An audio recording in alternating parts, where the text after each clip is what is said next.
Coloquio Internacional, de los Tratados de Trujillo a la diplomacia bolivariana de paz.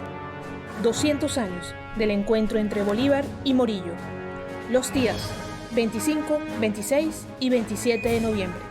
Invitan Centro de Estudios Simón Bolívar, Comisión Presidencial Bicentenario de la Batalla de Carabobo. Lo que voy a hacer es hacer una revisión del documento. Ya, rápida, son nada más 15 artículos. ¿Ya? Entonces, quizás podemos partir del hecho de que una de las condiciones de Bolívar había sido el reconocimiento de la existencia de la República de Colombia como beligerante, como contendiente, lo cual implicaba su reconocimiento por el Reino de España, algo que se obvia, algo que España intenta no hacer, pero al el negociar el documento, lo firmaría Pablo Morillo como jefe del ejército expedicionario de la corte en tierra firme, y la firmaría como presidente de Colombia Simón Bolívar, como jefe de la república. Entonces, lo primero es que tenemos allí un reconocimiento de Colombia, no solamente con una facción beligerante, no solamente con una facción republicana armada, sino al reconocer a Bolívar como presidente de la República de Colombia, que a razón de eso que se está negociando con él, hay un reconocimiento implícito de la existencia de la República de Colombia. ¿Ya? Eso se tratará posteriormente de negociaciones de un armisticio posterior que fracasó, que no se llegó a nada con España, de que eso fuera obtener reconocimiento explícito, pero aquí ya tenemos un reconocimiento implícito de Colombia, no como una facción beligerante, sino como una república ya independizada. Entonces, entre los acuerdos que tenemos ahí, haciendo referencia a los contenidos que se han dicho anteriormente, tenemos que en el primero, las partes acuerdan suspender hostilidades. ¿Ya? En el momento que el documento se ratifique, se le va a informar a las partes, a los dos eventos, que suspendan hostilidades. Esto es, hay que resaltarlo, porque estos procesos ni siquiera en Europa están avanzados. ¿Ya? Esos armisticios en medio del conflicto sí se logran en un momento, pero con mucha desconfianza, y aquí tenemos el marco de un conflicto americano, que las partes logran ponerse de acuerdo en hacer un cese al fuego, que con razones fundamentalmente humanitarias por las partes, ante una guerra que ha sido de terriblemente desgaste, y aunque en la práctica en los últimos 5 meses no ha habido ningún combate importante entre las facciones y ha habido movilizaciones de bando y bando, esto implica un respiro, una rearticulación de la fuerza.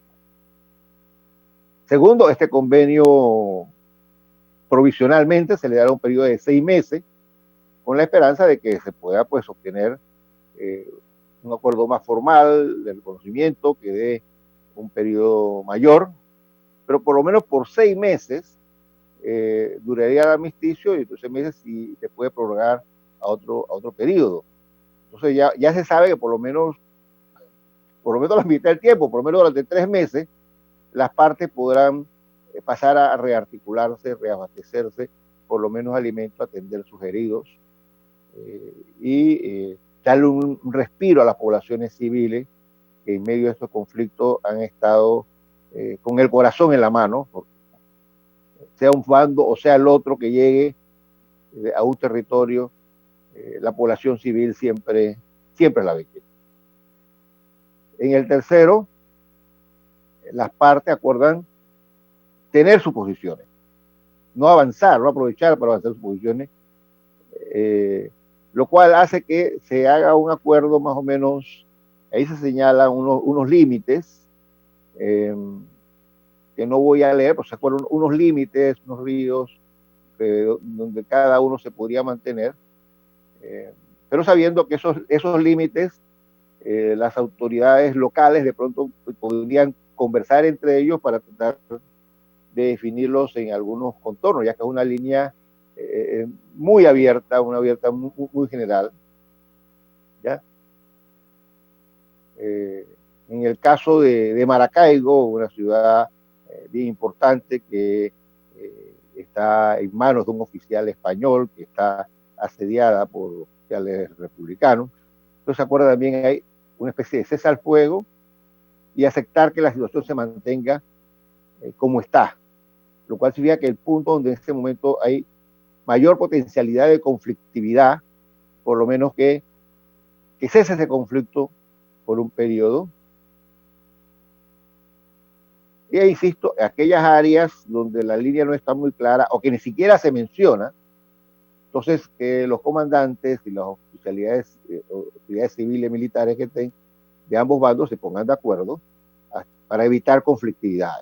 Así que lo primero que se quiere es, bueno, vamos a evitar que las tropas entren en conflicto, hemos establecido una línea y donde esta línea no corresponda con la realidad o no se mencione, que haya la posibilidad que quienes estén en el lugar pues lleguen a acuerdo, acuerdo pacífico negociado. Si los comandantes no hemos sentado aquí a nivel máximo, pues se ordena a los demás oficiales y autoridades que hagan lo mismo.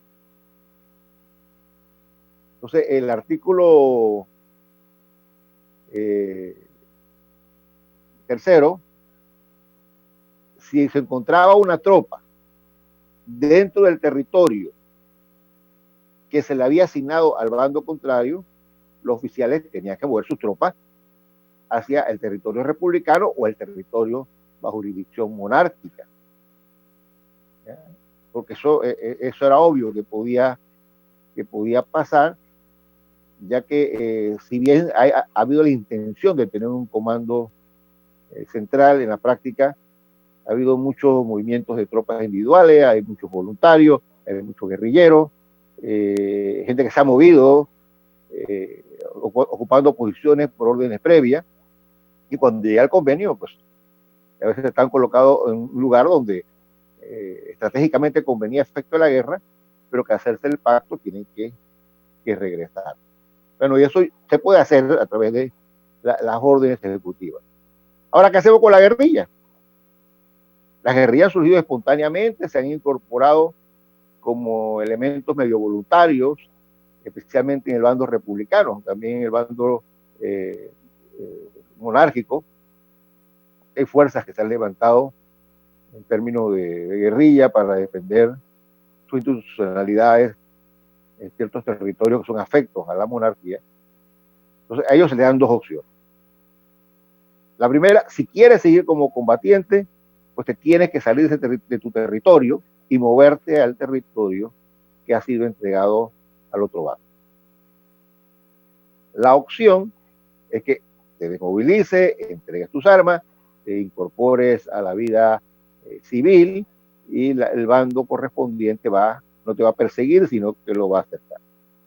En la práctica, los que estaban vinculados a estos actos informales, lo que hace es que se mueven hacia el territorio contrario. Ninguno confía en entregar las armas en medio de la guerra, porque hasta ahora ya se ha insistido, la guerra ha sido extraordinariamente violenta. Se ha asesinado no solamente a los combatientes, se ha asesinado a miembros de su familia, se ha acabado con su ganado, con sus propiedades. Así que la gente no confía que un papelito firmado le garantice la estabilidad desde que se mueve hasta la otra frontera. Y desde ahí, ocasionalmente, durante el periodo del armisticio, harán incursión en el territorio contrario y continuamente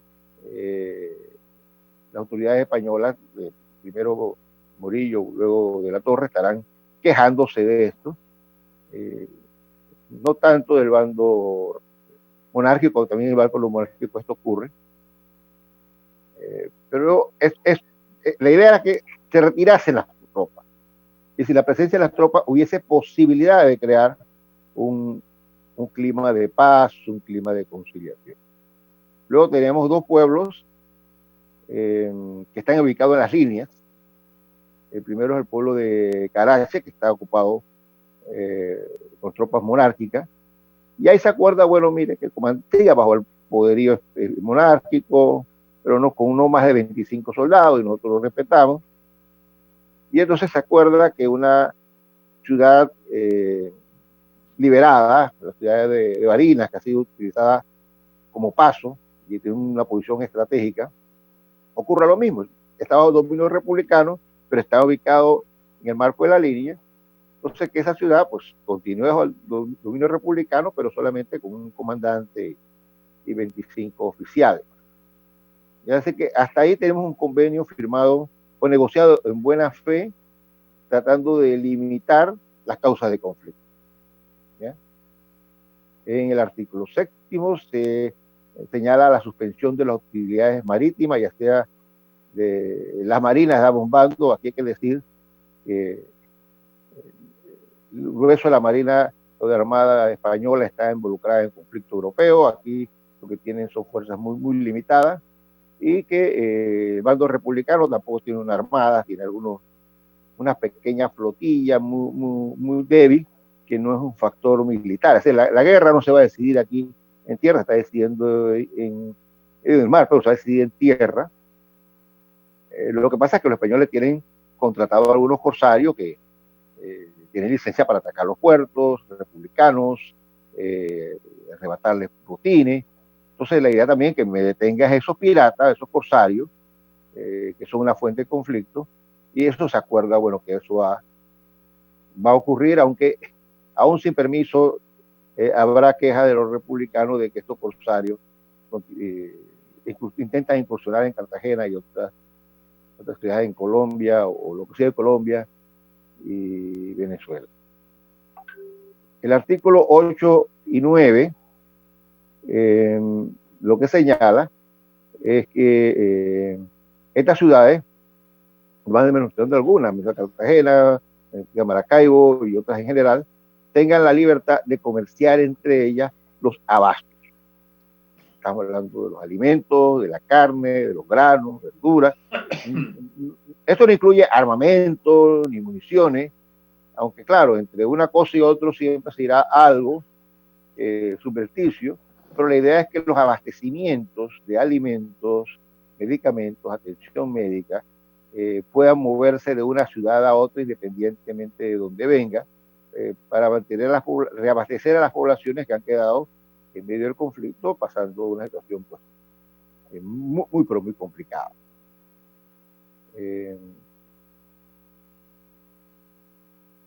Aquí viene luego, ya pensando, no, hasta aquí todo va bien, pero sabemos que esto va a ser muy complicado. En el artículo 12 se establece algo que lo voy a leer. Si por desgracia volviera a renovarse la guerra entre ambos gobiernos, no podrán abrirse las hostilidades sin que preceda un aviso que deberá dar el primero que intente o se prepare a romper el armisticio, y este aviso se dará 40 días antes que se ejecute el primer acto de hostilidad. O sea, ambas partes están negociando en buena fe, pero saben que la guerra es un asunto muy fluido, que de bando y bando se pueden dar hostilidades espontáneas, y efectivamente Maracaibo se convierte en el punto conflictivo. Era el punto conflictivo al momento que se firmó el convenio. Las fuerzas republicanas van avanzando, las fuerzas monárquicas están en una posición de desventaja, y finalmente la batalla por Maracaibo comienza sin mayor autorización, y Bolívar tiene que dar la orden, caramba, deténganse, pero la ciudad está a punto de caer. Entonces él escribe a las autoridades españolas, pero no recuerdo de momento la fecha, déjenme buscarla aquí. Son esos datitos que uno los tiene a mano y después uno se le olvida. Sí.